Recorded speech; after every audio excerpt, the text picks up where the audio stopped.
Do you find it hard to explain to friends and family what you now do? Are you wasting valuable time by attempting to figure out challenges on your own? We have created a community for ex-corporate people running their own business who want to live a life they love whilst giving back to their community. This is the Build, Live, Give show. We bring you first-hand experiences of guests going through many of the struggles you face each and every day. We get real with no corporate BS. And now your host, Paul Higgins. Welcome to the Build, Live, Give show. I'm Paul Higgins and I'm your show host. And today I'm excited to have Cameron Knox, CEO of Allume Energy. Cameron describes himself as a second culture kid. He basically traveled the world with his parents. His father was in the oil industry and he went to multiple countries, which he talks about. He settled back into Adelaide for school and then went to Melbourne University. He was very lucky to be given the opportunity to work at an accelerator, helping Aboriginal communities with power. And then from that, he actually got given the CEO role at a very, very early age. So he talks about that. He talks about all the challenges of building a team, challenges of doing a startup, and it's a thoroughly fantastic interview. What's happening in the community continues to grow, so please join our Facebook community, which is buildlivegive.com. Also, we'd love you to subscribe to our podcast. So if you love this podcast and you love the back catalogue, please subscribe. And also 5-star reviews. We really appreciate those 5-star reviews. It just helps get more people into the community, which can add value to people like you. And we've also now just launched a new app. So it's the Build, Live, Give app. So you can get that at buildlivegive.com. And in that app, we give you the opportunity to have brilliant advice to really help you grow your business. So what I'll do now is hand you over to Cameron Knox, CEO of Allume Energy. But before we dive into today's show, leaving corporate to run your own business can be extremely hard and lonely. You start off in a euphoric state, and at some point you look at your cash flow and start to doubt your abilities. What you learn in corporate doesn't always translate, and you are bombarded every day with new challenges. Learning something yourself is okay, but it can be both timely and costly. Friends and family want to help, but they don't have the specific experiences you need. This is why we created the Build, Live, Give community, a free community with hundreds of people just like you answering questions and sharing real experiences, and definitely no spam. This, coupled with weekly interviews on hot topics, will help you expedite success. Search for the Build, Live, Give group in Facebook and answer the 3 questions to gain access. Anyway, enough from me. Now it's time to hand you over to one of the BLG members to hear their wonderful journey. Welcome, Cameron Knox from Allume Energy, to the Build, Live, Give podcast. We're going to get to know a lot about you, Cameron, and your business today. But why don't we start with a bit of backstory from you? Oh, well, absolutely. Thanks for having me, Paul, first of all. So in terms of a bit of backstory, I am what they call a third culture kid. I moved around a lot when I was younger. My old man was in the oil business, so we moved from Pakistan to Scotland to the US and then eventually here to Australia. I grew up, did most of my high school in Adelaide and now based in Melbourne, where I've did my university and got into the entrepreneurship life, so to speak.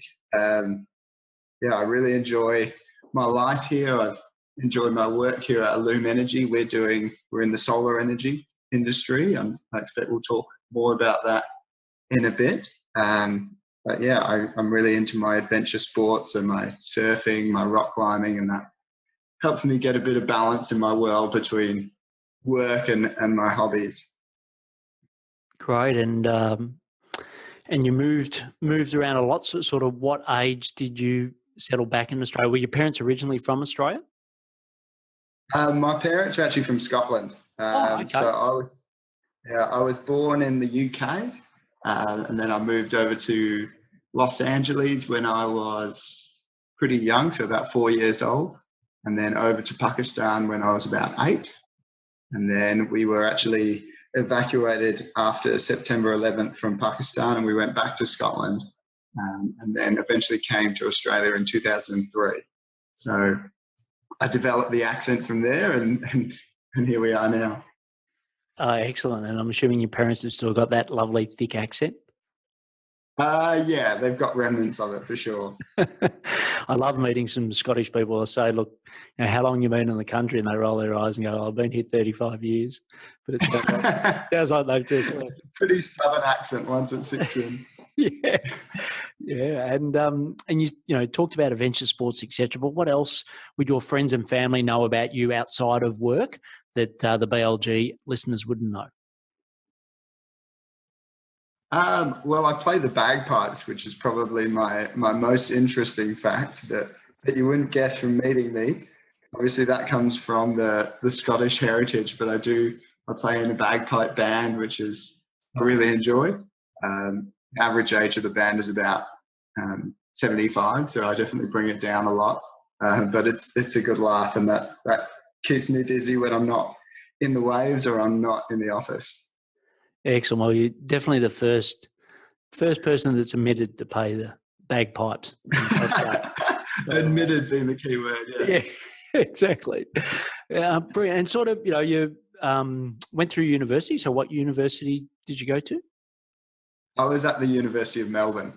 Okay, great. Yeah. And sort of, take me to the point where you decided, well, look, instead of going through a corporate career or continuing a corporate career, I'm going to actually go off and chase entrepreneurship.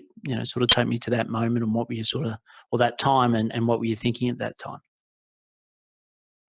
So in my case, it was a lot of a case of some kind of right place and right time. So I was a university graduate. I just started my master's actually in mechatronics at the University of Melbourne, and I was looking for opportunities for work experience and opportunities to sort of, I was really interested in entrepreneurship and ways that I could get into it.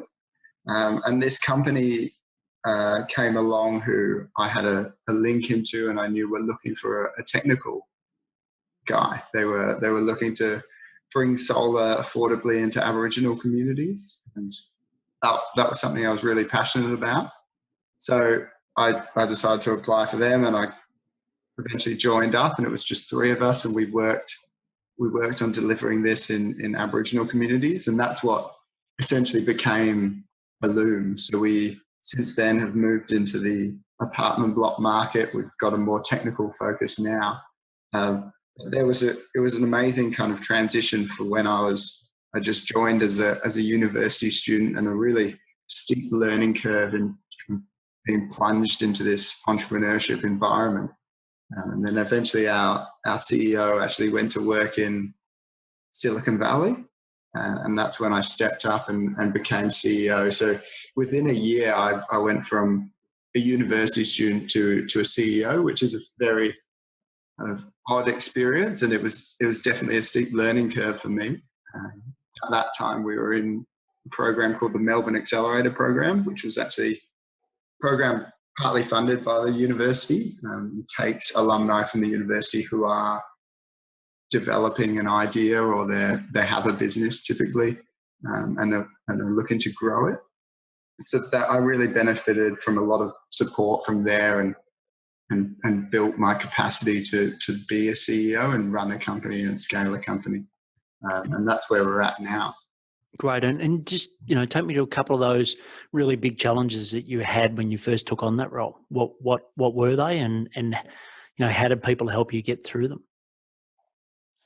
So the first challenge really, and the biggest one, was with the team. So the way I see startups, it's all about getting the right people to solve the right problem.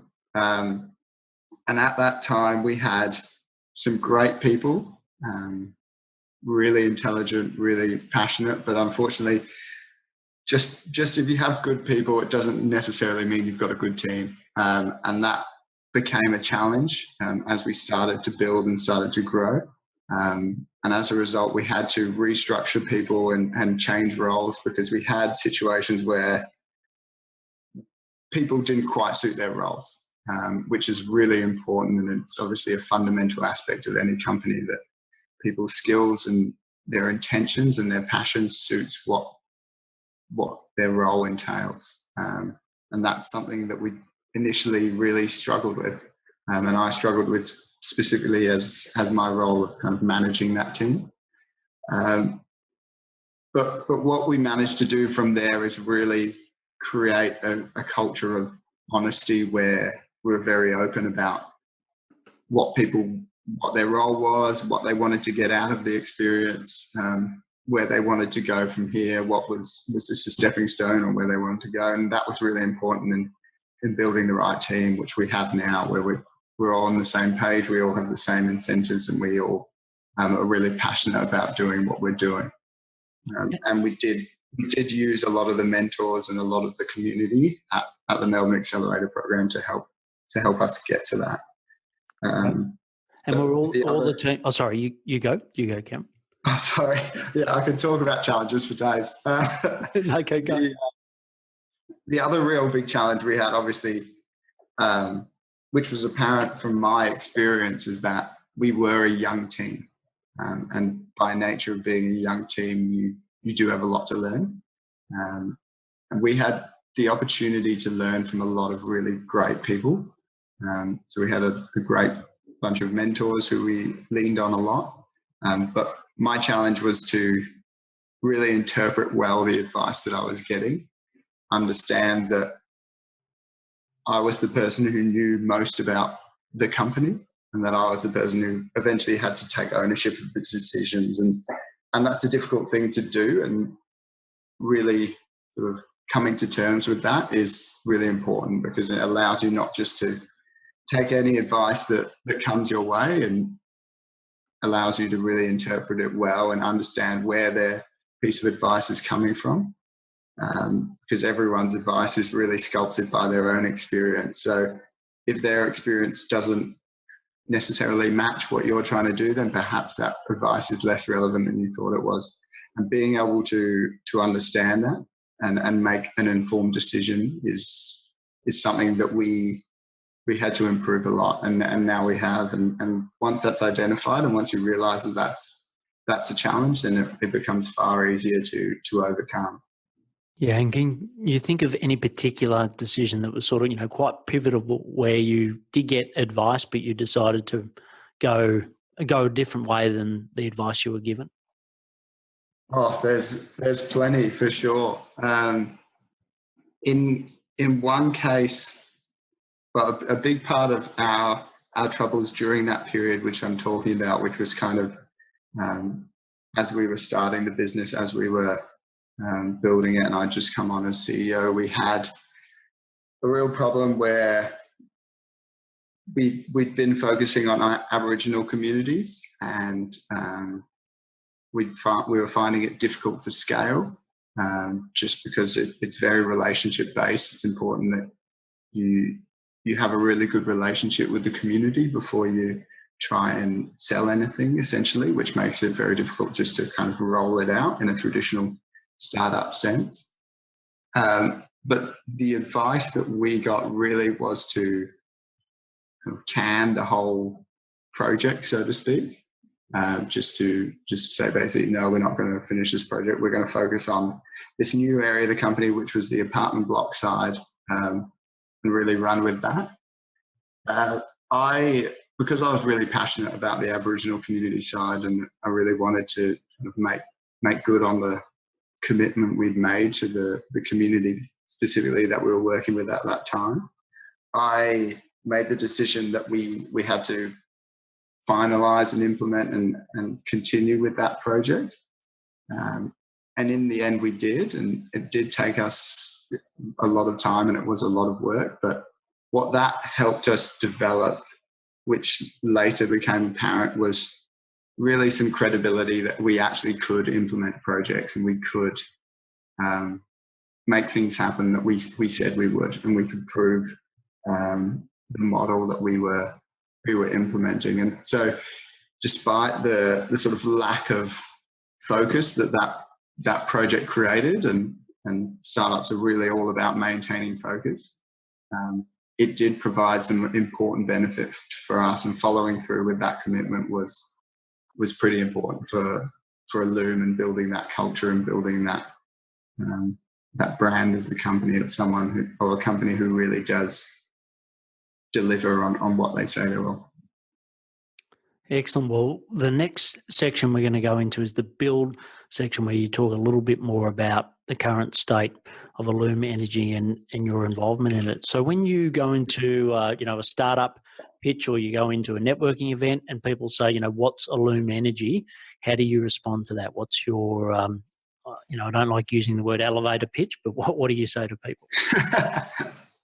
Well, what we're doing is we're making solar accessible and affordable for apartment residents. And the way we do that is we have a unique distribution technology that allows residents in an apartment block to share a single array of solar that sits on their common roof.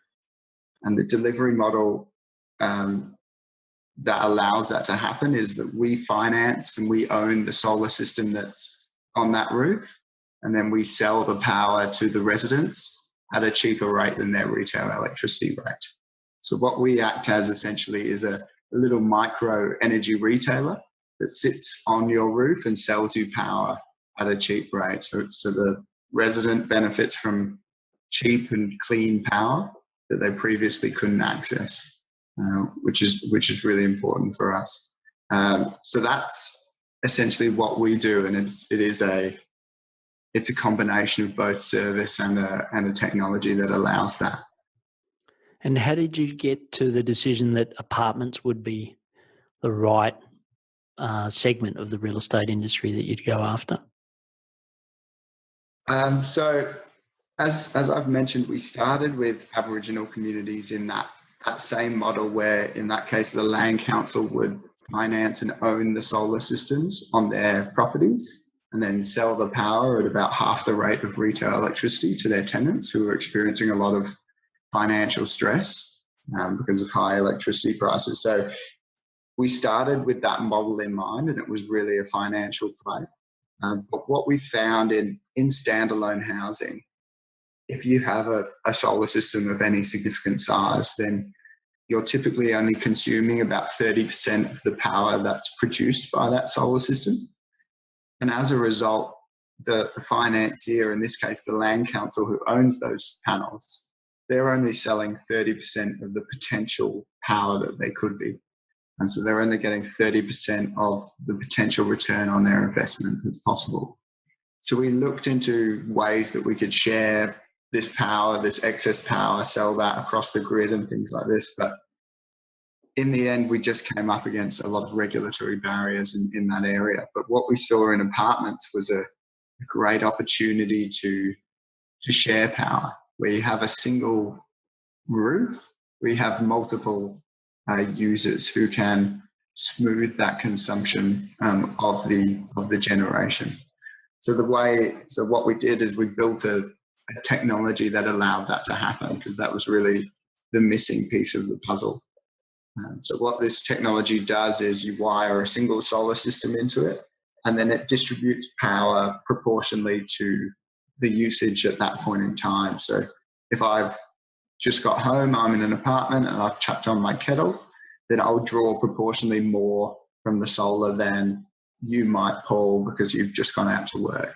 And as a result, what you get is a smoothing of the consumption of the solar, and you're maximizing that utilization of the generation. So instead of selling 30% of the power that you might in a standalone housing example, suddenly you're selling 80 or 90% of the power. And what that allows is a much more compelling financial model, much more for both parties, where you can reduce that price and the financier gets the economies of scale of a larger system, and then still selling it at the residential rates, whilst the resident can get cheap, clean power when they really had no option to before.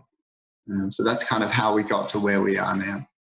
Great. And does this exist anywhere else in the world, Cameron? It doesn't, no. So it's really a global problem. Throughout the world, there's been no focus or no solution for apartment residents to get access to solar. In Australia, you've got a market where there's a lot of us in apartments, and 73% of those in apartments are actually in low-rise apartments. So 3 stories or less. So we've got a lot of people who are very addressable for solar, but really have no way to access it because they simply don't own the roof over their head, and there's a lot of ownership rights issues in these apartments. So we're trying to solve them by making it a common solar system, and then everyone can get access to it if they want, without everyone in the building having to sign up. As you say, it's definitely a global problem, and we're looking globally to scale this and implement this.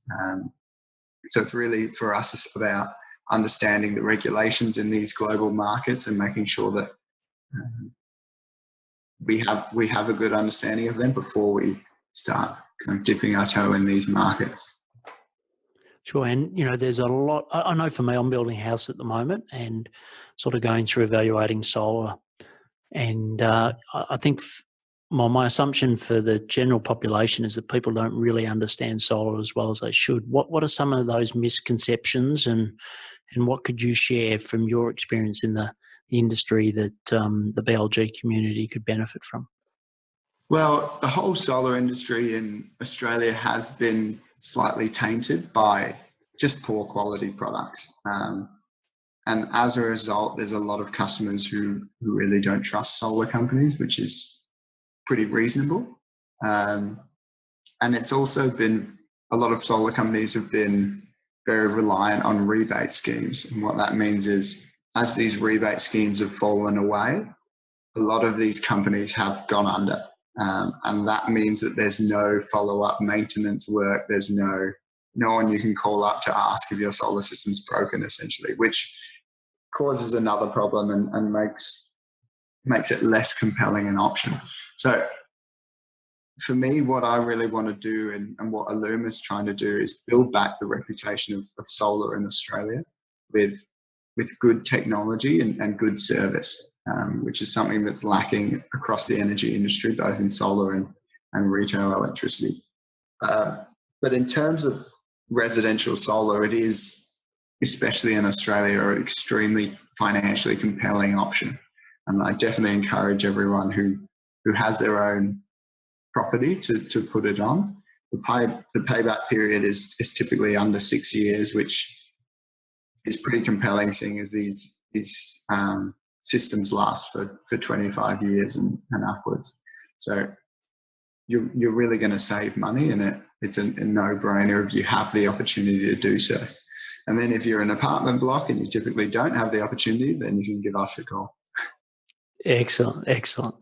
And we'll certainly have those details at the end of how people can get more in contact with you. So, you talked about some of the challenges of being a brand new CEO, just out of uni, running a very complex business like this. And you talked about your team and getting the right people on the right team, which was really insightful. What are some of your other biggest learnings that you've gained to date from running this company? Well, I think a big part of what our real challenge now is to generate that sort of laser focus. Obviously, as I mentioned before, we didn't quite have that because we had these essentially two segments and 2 businesses we were running. And although, as I said, I don't think that was a bad idea initially to really kind of maintain that culture of the company.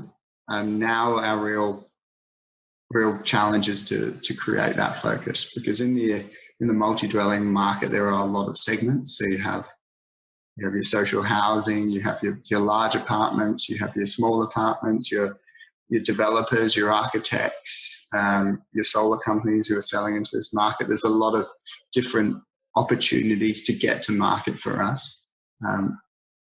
And what we need to do now is really focus that and find a niche and really pursue it. So our niche right now is small apartments, small private apartments.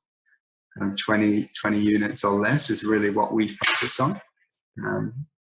And that allows us to sell this more quickly and get to scale and get runs on the board more quickly. So my big piece of advice for a lot of businesses would be to try and focus for your kind of your product and your sales strategy on a specific segment, and then you can grow from there and you can pivot from there. But as long as you have one that you really focus on, then you can nail that and then move on from there.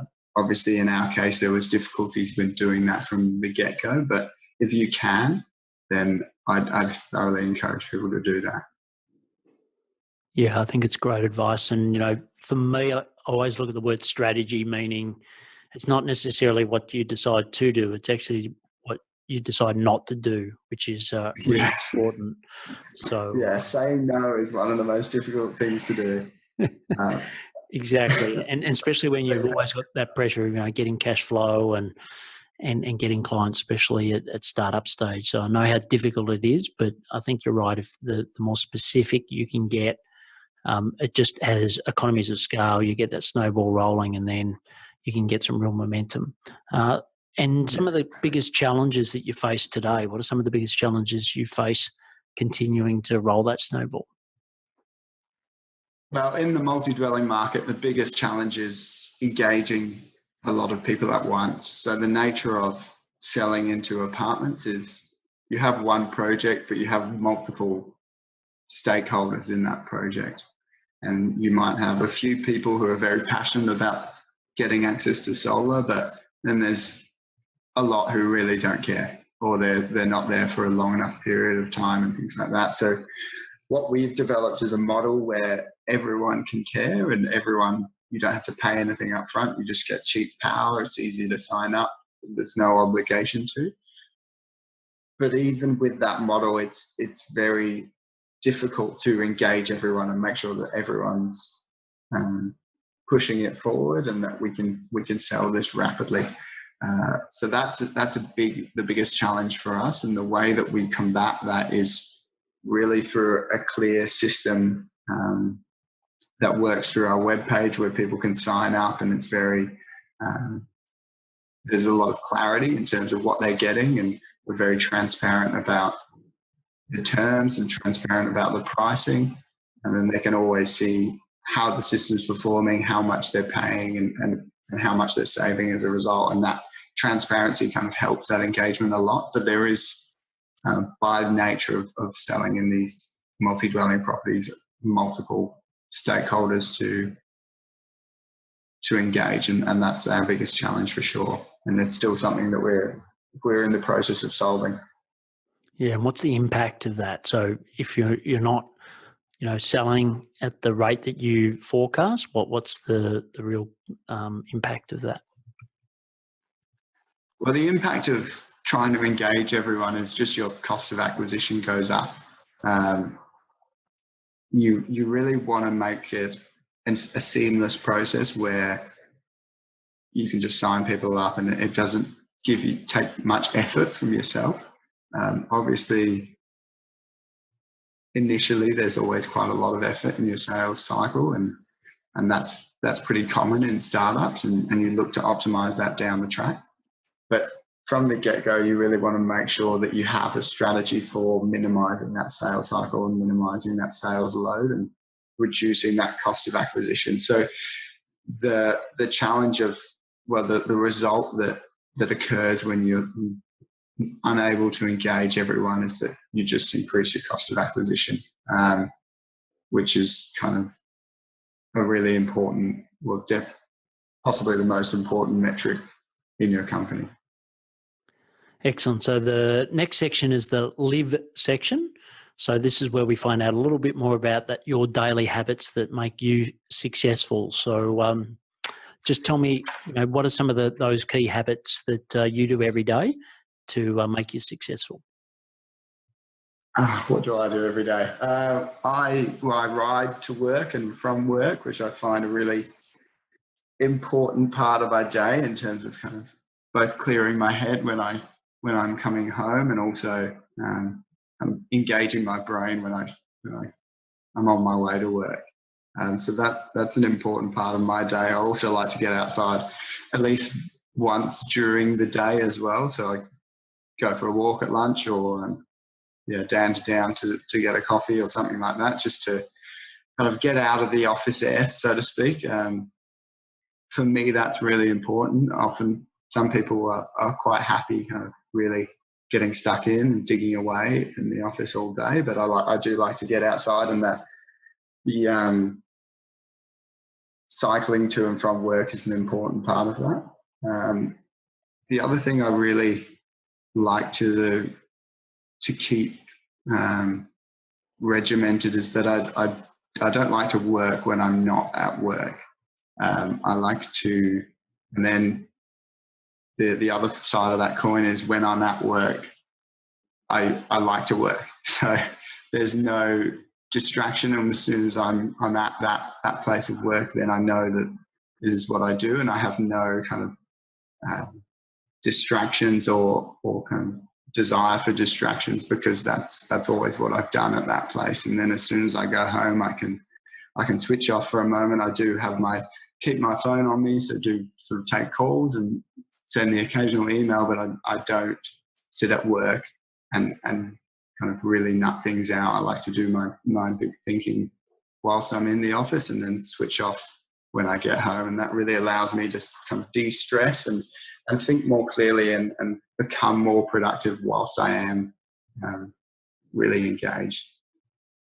And your team, how dispersed is your team? Are they all in the same office, or are they around Australia? Where's your team located?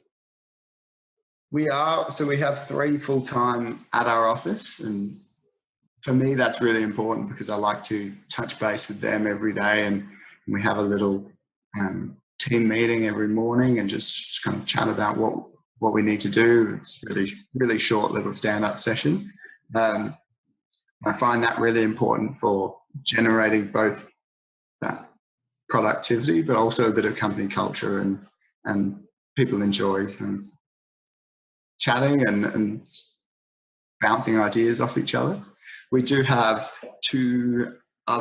one co-founder and another employee who work remotely mostly. They work part-time, and they kind of try to get in the office as much as they can, but a lot of their work is done remotely. So the communication with them and the making sure that they're kind of in line with our timeline is another important aspect of what we have to do. So we use Slack for communication and making sure that everyone's up to date on everything. And then we also use Trello for that project management side, so we can keep, so I can manage how everything's progressing and what people might be struggling with, and then delegate tasks accordingly. So by majority, we like to, if you can come to the office, you do, but it is important, especially in startups where a lot of the time people just simply can't all be in the same place.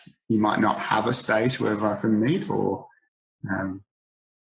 you might just have other things on or be in different geographical locations. So I think those kind of tools are becoming more and more important in creating workflow, and people are becoming more comfortable and more productive with them. Speaking from my experience, I did struggle with them initially, just to make sure that was constantly updated. But once you do get that into your rhythm and into that routine, they are very useful in terms of keeping the whole team on track and engaged.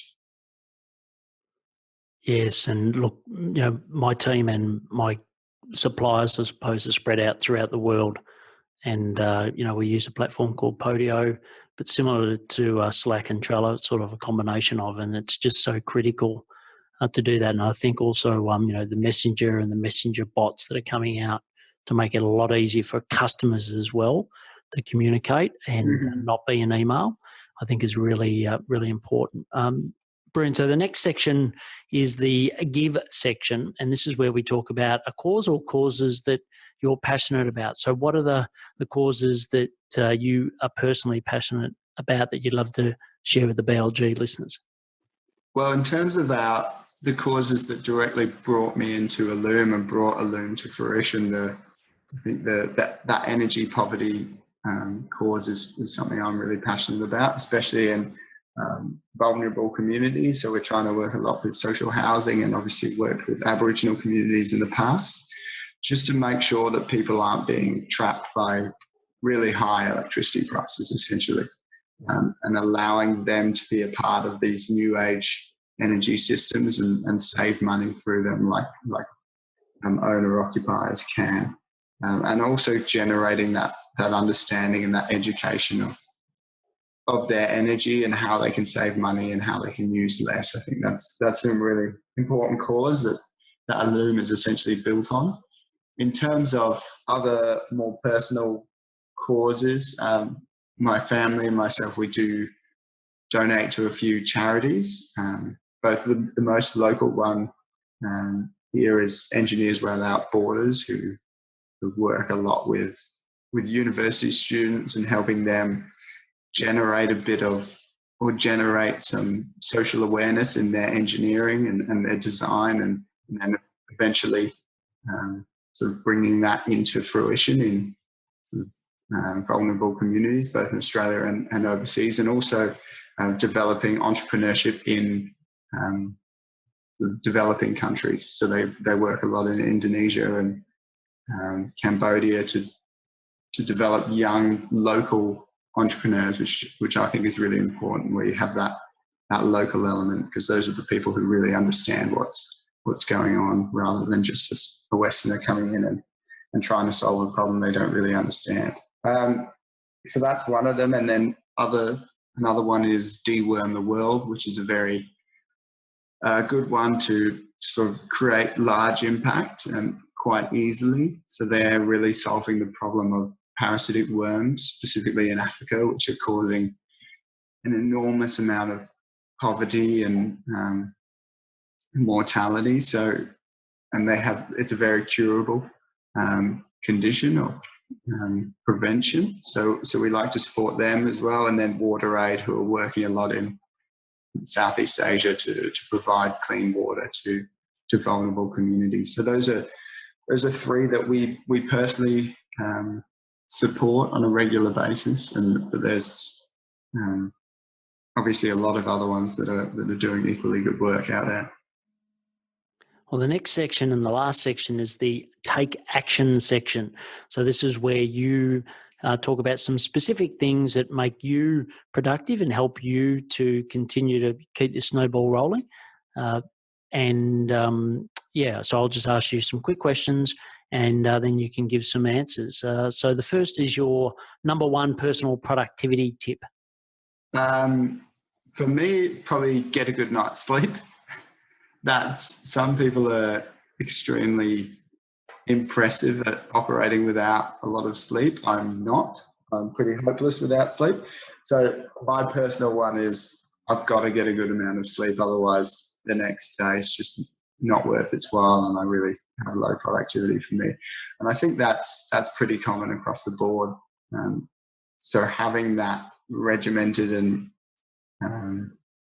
really disciplined amount of sleep is something that I'd really encourage. And then the other one that I touched on before, which is having your spaces where you do different things. So work being a space of work, and if you have more work, then perhaps you just stay longer at work. But making sure that you have that disconnect between work and personal life, which allows you to switch off your brain and to rest it up, and then become more productive when you actually are in that position of working.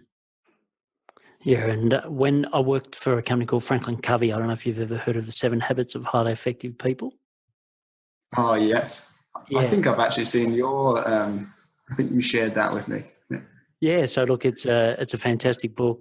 Stephen Covey's passed away now, but a real visionary in this space. And he talked about the 5 energy drivers. So he worked with some top neuroscientists, and they came up with 5, and it was move, eat, sleep, relax, and connect.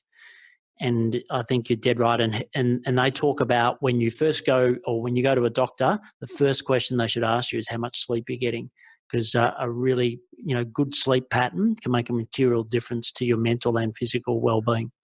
So some great advice there. I'd absolutely agree. Yeah. Yes. So I know from experience, my girlfriend's a nurse, and when she goes from nights to days, it's never pretty. So I think regular and pretty routine sleep is important. Yeah, and I think for you in particular, it's really important not to practice those bagpipes anywhere where everyone's sleeping.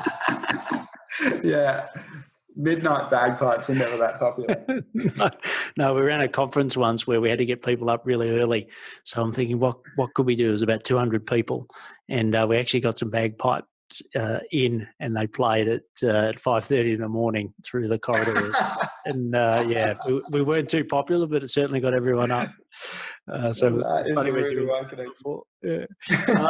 Next question is around apps. So whether it be on your phone or your desktop, you've mentioned Slack, Trello. What are some of the other apps that you'd recommend to the BLG community? Another one that I find useful is an app called Streak.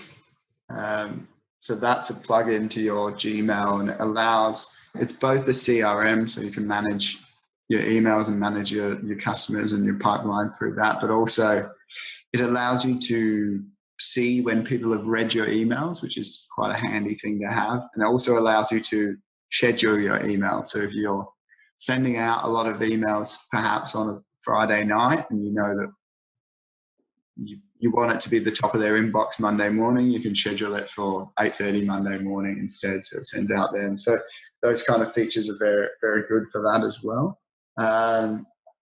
And then, I mean, there's a whole range of Gmail plugins which are really useful. Another one that we use is called Slick Prospector, where you can use it on LinkedIn, and you can find people's email address through that, which is a very handy thing to have, where you can contact people who might be able to help you, and easy way to network rather than just messaging on LinkedIn, which is pretty low hit rate if you don't have a warm lead into that. So that's another one that we use. But yeah, those four, so Slack and Streak and Trello, those three are probably most widely used apps in the company at the moment.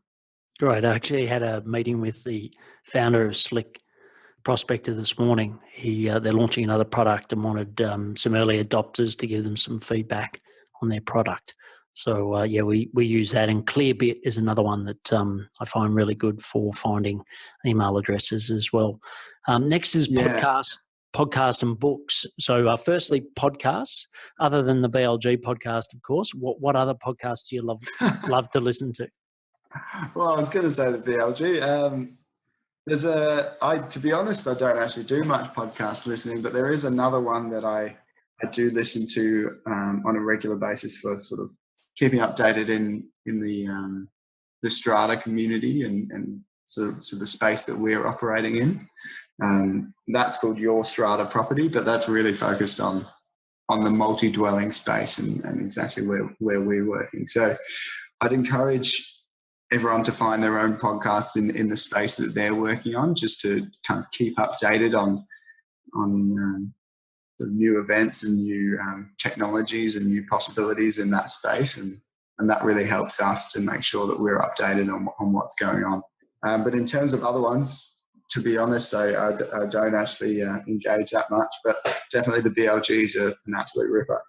Oh, excellent! And look, you know, you've had a brilliant career out of university, running this great company, which is not just helping Aboriginal communities, but as you said, also helping other communities that need access to really good, clean, affordable power. What's some advice that you'd love to give to BLG listeners, whether they're people that are just leaving uni, about to either debate on going an entrepreneurial path or not, or they're about to think of leaving corporate and go into their own business? What advice would you give them, given your experiences to date? I think surround yourself by the right people is the most important thing I'd say to generating a successful business. And then once you've done that and you're convinced and you've talked to a lot of customers and you've done a lot of market research to understand whether your problem really exists and whether you're solving it effectively, I think you get to a stage where you just have to go for it and just have to jump over that ledge and hope for the best. And it's really difficult to be successful, I think, without doing that and kind of dipping your toe and sort of maintaining what you've got and trying to have the best of both worlds. So I'd encourage people to, if you're really confident about your idea, then go for it. Because if you're not confident enough to kind of devote your life to it, then probably investors aren't going to be confident enough to invest in you, and customers probably aren't going to be confident enough to buy your product. So I definitely encourage commitment in whatever you're doing. And where can people find out more about Allume Energy? Oh, good question. Well, you can go to our website, which is www.allumeenergy.com.au, so ALLUME energy. Or you can just email us at info@allumeenergy.com.au. Whether you're in an apartment and want to get access to solar, or you're in the industry, or you just want to have a chat, then yeah, feel free to reach out. Excellent. Well, I've thoroughly enjoyed you being on the podcast today. I met you, Cameron, or for the BLG community, I met Cameron at StartCon last year, and really was impressed by the questions that he asked and just the way he went about things. And it was brilliant to pre-interview today just to hear how well he's going. And I think he's got a fantastic company and solving a really good problem for the community. So well done to you, Cameron. And thanks a lot for being on the BLG podcast today. Thanks so much, Paul. Excellent. Okay, have a great day. Thanks, Cameron. You too. Cheers, Paul. Thank you for listening to the Build, Live, Give show. If you found this show helpful, please share it with others so we can build businesses, live great lives, and give back to the community. If you would like to join the BLG community, go to our website, www.buildlivegive.com. Until next time, thanks for listening.